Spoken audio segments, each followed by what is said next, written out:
in polished stone like obsidian volcanic glass, eventually viewing themselves in the distorted reflective surface of polished metal. They finally saw themselves more clearly after the invention of the silver and glass mirrors reminiscent of the mirrors we commonly know today.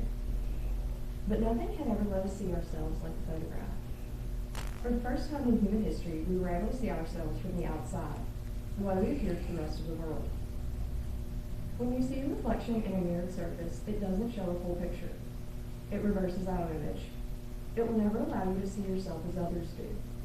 In a mirror, we learn to pose for ourselves, to avoid certain expressions, to ignore certain angles.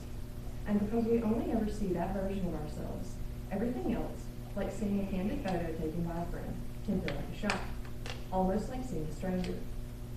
This mismatch is part of why so many of us dislike photos of ourselves. Not because we look bad, but because we look different from the mirror reflection that we've memorized.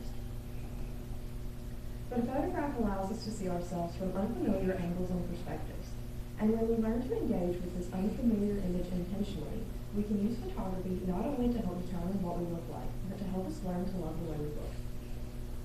I'm a portrait and event photographer, and I've experienced firsthand how photography can be a powerful tool for helping us build our confidence in our appearance. My own experience with this started in 2019 when I started taking self-portraits. I needed headshots for my business, so I set my camera up on a tripod. Unlike the fleeting and biased reflections from a mirror, these self-portraits allowed me to see myself in ways I usually didn't. Initially, I was unhappy with what I saw. I had found comfort in the reversed image and limited view from my mirror and cell phone's front camera, but I needed to get a photo of myself I was happy with.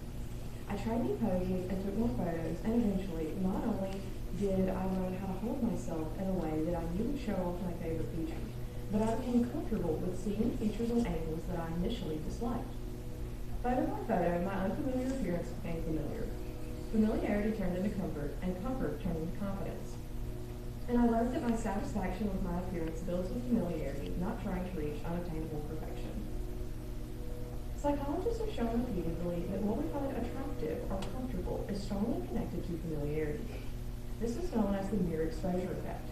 The more we see something, the more positively we tend to perceive it, including faces. This applies to our own face as well. The problem? We mostly see the mirror version of our face. This leads us to prefer the reverse image of our face rather than the way we naturally appear. We can become more comfortable with our appearance by repeatedly photographing ourselves from different angles and perspectives. Anyone can accomplish this with a tripod and camera or a cell phone, or even booking a session or two with a photographer. A client of mine once told me after I had photographed her engagement session that after seeing herself in photos, she had a better understanding of what she looks like to others and what an artist sees in her, rather than looking in a mirror and seeing a list of our perceived flaws. We can look at a photo of ourselves perceived as art. Start with intention. Before taking a photo, ask yourself, how do you want to be perceived? Choose an adjective you want to embody, like graceful or powerful, rather than a subjective word like beautiful. Practice different angles and perspectives to expand your comfort zone. Practice neutral observation.